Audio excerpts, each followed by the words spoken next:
1992 Toyota Celica. It's the GT4, but it's one of the 5,000 homologation specials, the Carlos Sainz editions.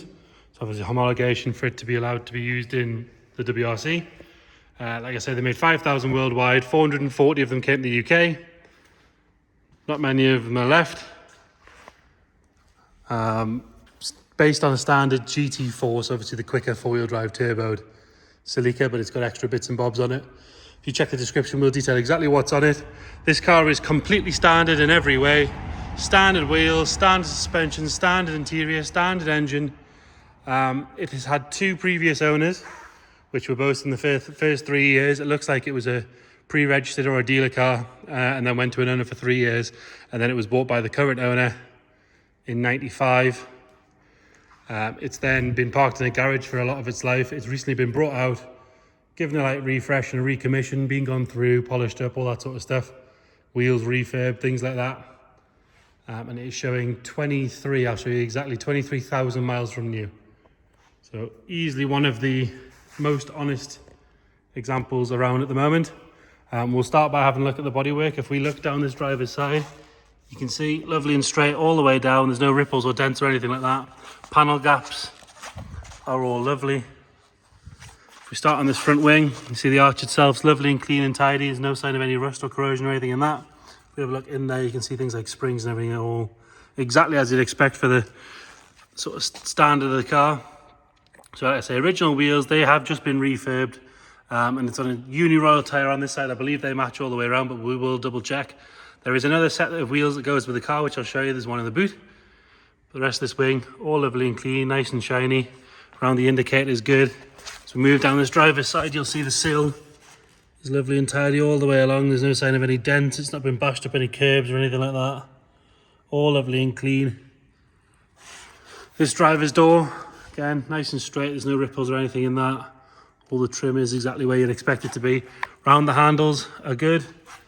Around the wing mirror, pylons there, all nice as well. Quite often you'll find a bit of corrosion in around here, but that's all nice and clean. A-pillar is good. Mirror itself is nice and clean. There's not going to be a lot to point out on this car, because like I say, it's been babied all its life, and it's then been sort of refreshed and cleaned up. The roof is lovely and clean. Around the sunroof, no sign of any corrosion or anything at all. Around the windscreen is really good. All the original glass, nice and clean. Toyota stamped exactly as you'd expect. This rear quarter is all good. The arch, lovely and solid all the way around. Another original wheel, like I say, but with Uni-Royals both on this side. I'm presuming they're all the way around, but we'll double check. All these gaps where the bumpers and stuff meet up are lovely and straight. Rear light, nice and bright. No cracks or anything like that. The black section of the boot lid is all good. The correct badging, so like I say, Carlos Sainz limited edition.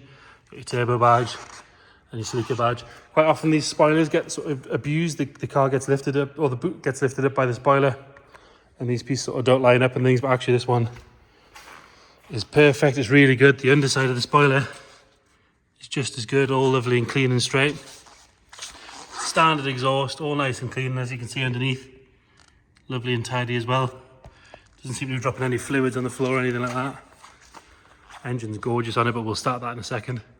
Look down the passenger side again, nice and straight all the way down. This rear quarter, it's all good. This rear arch is lovely and solid. The lip on the arch, on all of them, is really good all the way around. And again, we can have a look in there. See, all nice and clean.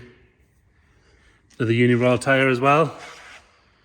This whole quarter, lovely and straight. The roof from this angle, again, you can see there's no ripples or dents or anything in that. Driver's door.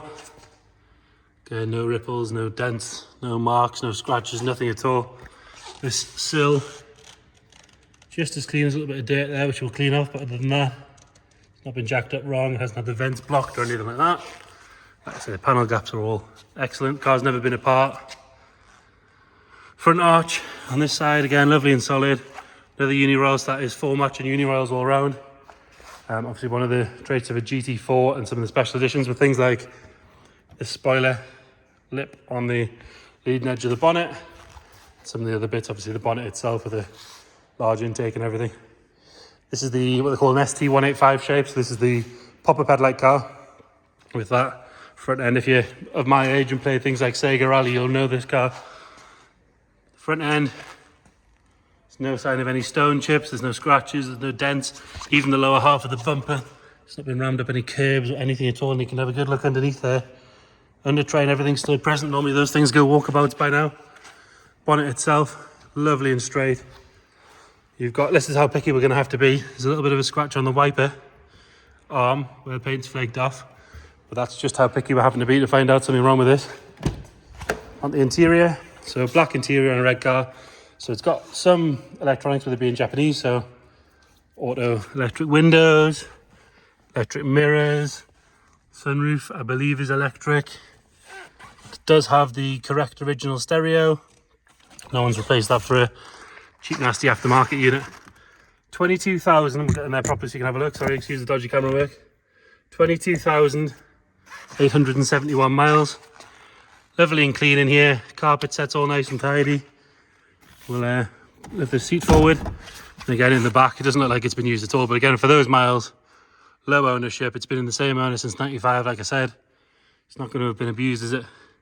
Now, it does look like dirt on the headliner, but it is just the shadows because there's some sort of grooves in the headline. That's not dirt. Headlining's lovely and clean. So you've got this cover on the sunroof as well. Driver's seat. No sign of any wear at all there. Lovely and straight all the way along. Steering wheel, really good. Top of the dash. All lovely and clean. I mean, the interior just doesn't look used at all. Have a look in the boot as we go around. You've got the parcel shelf still there as well. It's not faded or anything like that. Now, it does come with a set. I'll lift these out of OZ alloys on a set of Tayo Proxy tyres. If you want those, they're included as well. Got some toolkit in the bag there. And then more importantly, we'll lift this carpet out, which does look great, by the way, nice and clean. And in here is what you want to see. So the boot floor is, I mean, it's fair to say it's immaculate all the way around. Seams and everything are perfect. Under the wheels, lovely. All nice and clean. Really, really good. Really struggling to pick any faults with this car at all. Passenger side. Nice clean door card. Passenger seat again. No sign of any wear. The carpet set's lovely and dark. All the door checks, the insides of the doors and everything are really good. It does make for a boring video, but it does make for a nice car. So, like I say, Carlos Sainz edition. This is car number 28705000. So that was 5,000 worldwide. Obviously, the number you have to produce for your homologation to go racing. 440 of those cars came to the UK. And this is one of the UK cars. It's not an import. Excuse the dodgy camera work while we get this bonnet held up. And again, in here, like I say, totally standard turbo. Imagine on those miles, it's the original turbo. No sign of any silly hoses or modifications at all. Like I say, if we look underneath, no sign of any fluid at all coming out of there. Inner wings and everything, strut tops all lovely and clean, bulkhead's great. Could do with a little clean in here. But other than that, perfect. If we're going to be picky, if it was me, I would maybe give that strut brace a little clean and a paint. But other than that, that's literally the level we're going to pick this car. Get it started up. Been with us about a week now. It starts on the button every time. The even the column lock, so when you start the car, the column will now drop down and lock into place. If you then turn it off, the column comes out of the way so you can get in and out nice and easy. It's a lovely feature, and quite a few of those it doesn't work anymore. It still does work, as you can see. Go around the back. No sign of any moisture or fluid or anything coming out the back. Around the front. Nice and smooth, lovely and quiet. Car does drive well. I've taken it briefly down the road. Turbo spools up lovely. The gearbox is nice and tight. Steering's nice and tight. If we have a look on the dash, we've got door open warning and a handbrake, which if I've taken that off, that comes off. We do have aircon on this car as well, which is nice. So there you have it. 1992 Toyota Celica GT4 Carlos Sainz. If you've got any more questions on this car, you want some more information, or you want to come and see it in person, of course we're open every day apart from a Sunday. We can be open a Sunday if that's the day that works better for you. Just let us know. If you can't get to see the car, we can send you more videos. We can do a video call and show you anything you specifically want to see. We can send you more photos or answer any questions you might have. If you check the description, we'll detail what we've got in the way of history, where we know the car's been, all that sort of stuff. But yeah, anything you need, any more information, just let us know. We'll be happy to help. Thank you.